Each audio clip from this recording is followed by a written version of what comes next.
Hi, I'm Kyle Paxton, and I'm here with my guy Daniel Roccanti. We are talking about how to start a real estate fund today in our series on kind of comprehensive, high-level overviews of how real estate funds work.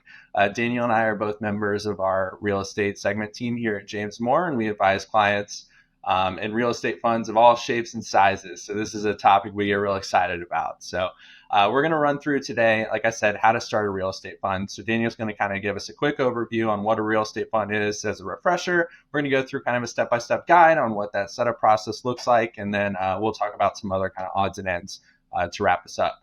Daniel, what's a real estate fund, my friend? Hey, thanks, Kyle. So, a real estate fund is an investment vehicle that pools money from multiple investors.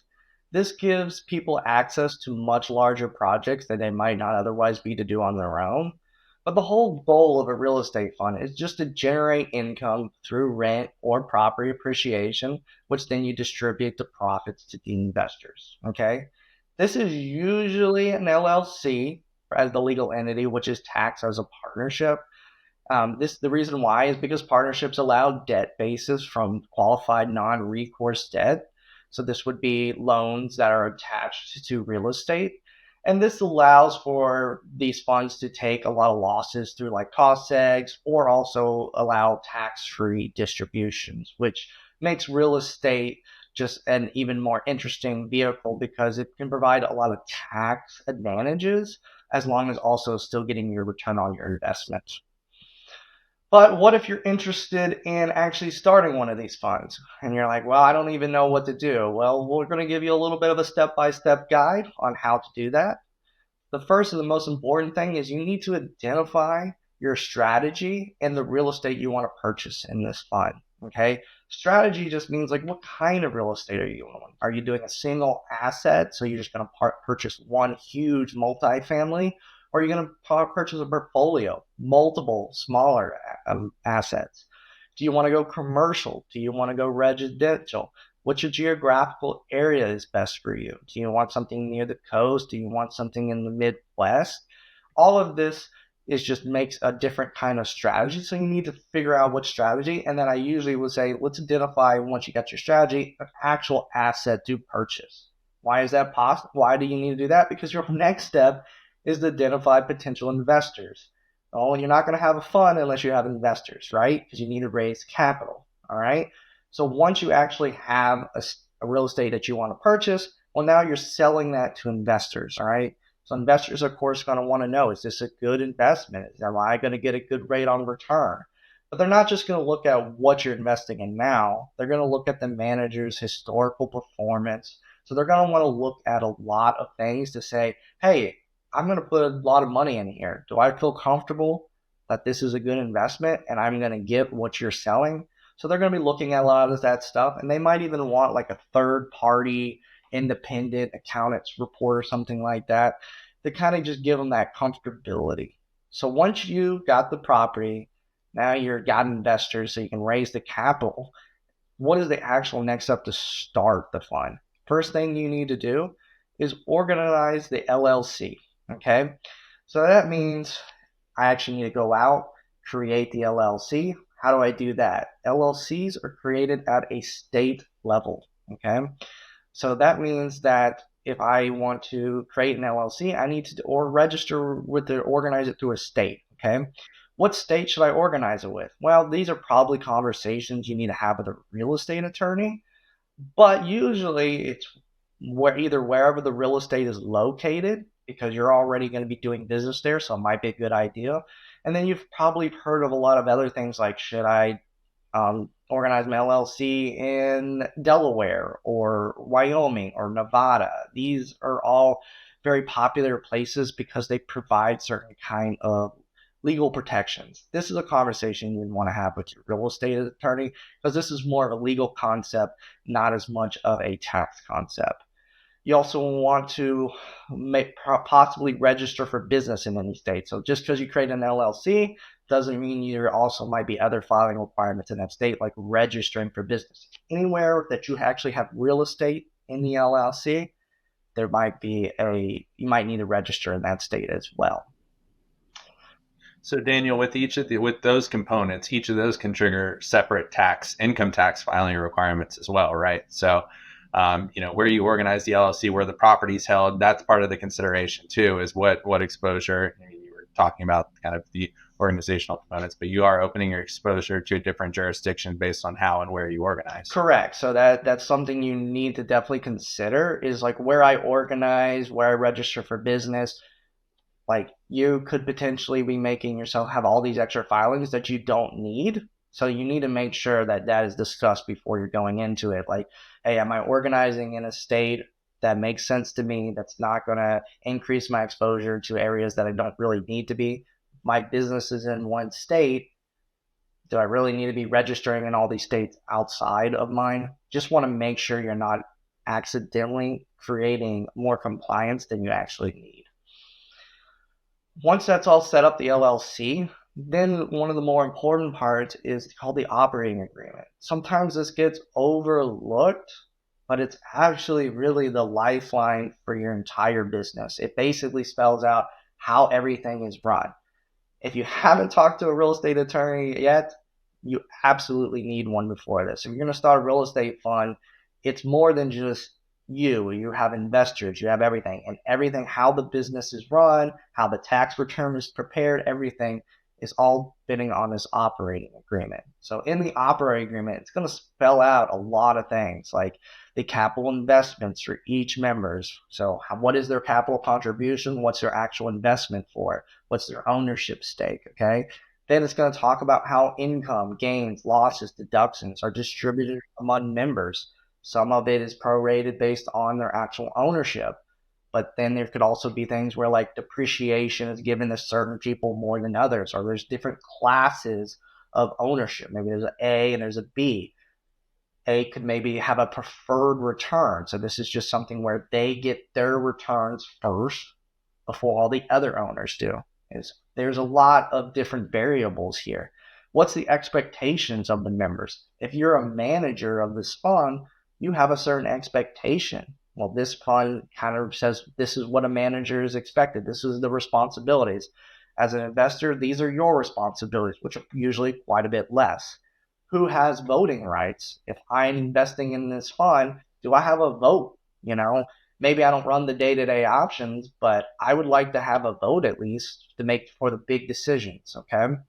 And then And Daniel, to build on that point, I mean, you can specify like the scale of voting, right? So like specific types of transactions can be laid out in the operating agreement of saying, okay, to actually sell the property we're holding in this fund, we need an X percentage of investors to be voting in on this, right? So there's a lot of, you can break it down to that level. And the fact we're organized as an LLC tax as a partnership is really what allows us to do that from a tax and legal perspective of doing all of those kind of special provisions and allocations and all that good stuff. correct. So I mean this is important who has the voting rights because like if a sell comes to the table, who makes that decision? Does everyone get a vote? Does only certain people get a vote? Does just the manager get a vote? We need to know this, and the investors are going to want to know this before they actually make the investments here. Okay. So this is just really important. And like you were saying, there's can be multiple different classes of stocks, which have different voting responsibilities. A partnership allows us to have these multiple different classes, which is why usually for real estate funds, it's the go-to on the tax side. Um, Again, you also need to spell out any potential problems. So, what happens when a problem comes up and there's a dispute? Well, unfortunately, when you have a lot of people that come together for an investment, something might go wrong at some point. Well, we need to basically spell it out what happens. What if someone exits the partnership? Can they do that? What if, unfortunately, someone passes away while the investment happens? What happens then? So there's a lot of things that needs to just be spelled out here. And then last is we need to talk about dissolving the business. Okay. Usually when you go into a real estate fund, there's a certain set of life. Usually it's like, I'm going to buy this property. We're expecting to hold it for about 7 years and then sell it. Okay. And then we're going to close the business down. Okay. Well, that needs to be talked about. How are we going to do that? And so that this is, like I said, the operating agreement is probably the most important document of all. And so everything needs to be spelled out here. Talking to an experienced real estate attorney will give you all the ideas of things that need to be in here that you haven't even thought about. So, highly recommend speaking to an experienced real estate attorney when filling out this operating agreement because it is very important. If you're dealing with more of a small fund that's just family members, you might be able to get away with like a less informal operating agreement. But reality is that when problems happen and people don't have sufficient operating agreements, you're creating yourself a huge problem down the road. And potentially you could even go to court and things like that. You obviously don't want that to happen when your whole purpose here is just to make as much money as possible because court fees, they add up. Once the operating agreement is done, okay, then you're starting to get into the actual purchase of the real estate. So you're going to have a lot of other documents. You're going to have the purchase and the sales agreement, okay, the letter of intent. So when I go out and I'm off making an offer, well, there's my letter of intent. Then you have any kind of development agreements or management agreements. Who's managing? What's the agreement there? You got your loan guaranteed fee agreement. So this is, again, if I'm going out and I'm purchasing something, I'm raising a lot of funds, but most likely I'm also adding debt on top of that to make whatever this purchase is. That, so you're going to have to come out, make relationships with lenders, make sure there's a nice agreement there. And then usually private funds are exempt from having to register with the SEC. But do just keep that in the back of your mind. If you have a really large fund that's over $150 million in assets and it's made available to the public, you might have created yourself an investment fund that actually has to register with the SEC. So make sure you're also complying with them when you're creating any kind of real estate fund. Now, moving on from here, we got all our documents, but there's still actually a lot of responsibility that the manager or the general partner has to do. So Kyle, give us a little bit about the responsibilities that they have, and then kind of just the different kinds of kind of like open-ended real estate funds that they are. I would love to. Thank you. So yeah, Daniel's done a whole lot of talk on like the organization and putting together the operating agreement and all that kind of stuff. And really, that's all falling on the manager of this fund, the general partner. Depending on structure, who's driving the bus here. And to be clear, in these structures, the manager of the fund doesn't necessarily have to be a member in this fund.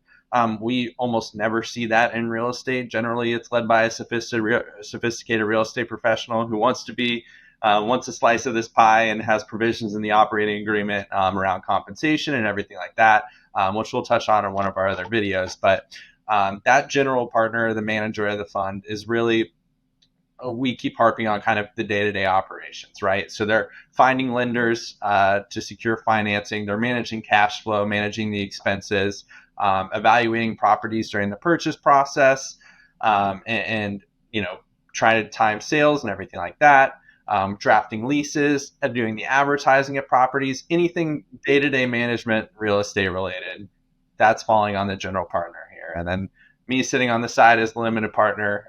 In the other videos, I'm using my $1 million example. I put in my $1 million, I kick my feet up, and I trust Daniel to drive the bus well and do everything for me to give me a nice return on my investment. So all of those responsibilities kind of above and beyond the scope of actually starting the fund do fall on that general partner, fund manager for the day-to-day operation type stuff. Daniel mentioned open and closed-end funds. So these things can be structured in two different ways in terms of who we're bringing in our bus with us, right? So open-ended funds generally issue an unlimited number of ownership shares. It's open, right? So as we go along, we can continue to accept new investors over time. There's no restriction on how many investors get involved. Generally, these aren't traded on the open market, and then the only way for investors to divest themselves would be to sell their shares back into the fund, and some of that's voting right. It goes back to voting rights and everything like that of when those transactions are allowed to happen. Closed-end funds, shocker, are a predetermined number of shares, and generally the closed-end fund will announce that its shares are for sale. And then once the shares are purchased, we're done, no more issued, and then investors can divest themselves by selling them on the open market. In going through, looking through more of the different types of how we can craft these funds in terms of who we're bringing on. I do want to touch briefly on the topic of an accredited investor, and we see this sometimes in these real estate funds where you can specify the type of person who you want in that limited partner capacity in investing in your fund, right? So the accredited investor is a concept that leverages both. It's an accreditation you can receive that leverages both financial and professional criteria. I'm going to focus on the financial criteria, and really, what this is a testament to is that you are a financially healthy individual, right? And so, the financial criteria for an accredited investor is you have a net worth of over $1 million, excluding your primary residence, and that's individually or with a spouse or partner. And then you have income over $200,000 individually or $300,000 with your spouse or partner in each of the prior 2 years, and you reasonably expect the same thing for the current year. So again, clearly, that's just a testament to that you are in a financially healthy position to be a player in your fund. So your operating agreement can spell out, again, the type of, whether you're trying to meet this criteria to bring investors into your fund and things of that nature. And Kyle, I think it's also important that while the accredited investor is important for the GP, so the general partner, because it gives them that security that, all right, this person has the money, has the financial stability to invest in this fund. But we also got to think from the other side. If you're the LP, the limited partner, if you're a accredited investor, that just kind of shows that everyone that I have the net worth and I have the financial stability to start investing in these, what we would call riskier options, basically. Investing in the stock market, that's seems to be a little bit less risk-free. When you start investing in private equity, there is more risk involved, and it usually requires more capital. So I can go out and I can buy a stock for a couple bucks if I want to, but when you get into these deals, they're usually going to have minimums $50, $100, $200,000. So if I'm doing a deal where the minimum is $200,000, I want to feel secure as the general partner that someone in here is going to be able to invest $200,000, and I don't have to worry that they don't have it. And then from the limited partner side, if worst case scenario happens and it falls through, something happens, there's fraud, and I lose all 200,000, am I financially going to be okay, or is that going to cause me to go bankrupt? And you want to be able to, worst case scenario, be able to survive and go. No one wants to lose $200,000, but most people investing in these funds, if they lose $200,000, it's not the end of the world for them. They'll be okay. They'll take a little hit and they'll keep moving though. So it's important to look from both sides, and when you're getting in these deals, that financially, this is the right move for you. This is the right move to take on this risk. And if worst case scenario happens, it's not going to ruin basically your whole financial position. Yeah, all good comments. Absolutely. So thank you all for tuning in with us today. Clearly, this is an intensive process to get one of these started. So certainly leaning on your legal counsel and your CPAs with real estate background is important in getting these things set up in the right way. There's a lot of nuances you want to go through and make sure everything's buttoned down. And the operating agreement, as Daniel said before, is often overlooked, but it is extremely important for so many reasons. So we like to scrutinize these things and make sure they're set up correctly. If you haven't already, be sure to check out our other videos in this series, which is an overview on what a real estate fund is. We touched on it briefly earlier, but we go into more detail on that one. And then also, as the general partner and the limited partners to a lesser extent, what's your ideal structure? And then how do you actually get paid out of this thing? So we dive into those in some other videos. Make sure to check them out. Thank you for joining us. To learn more about James Moore & Company's real estate accounting and business solutions, go to jmco.com. And don't forget to subscribe to our Real Estate Industry Update series to receive updates when new videos are released. If you'd like to be a guest, or if there's a topic you'd like to see covered on a future episode, contact us through our website or email us at info@jmco.com.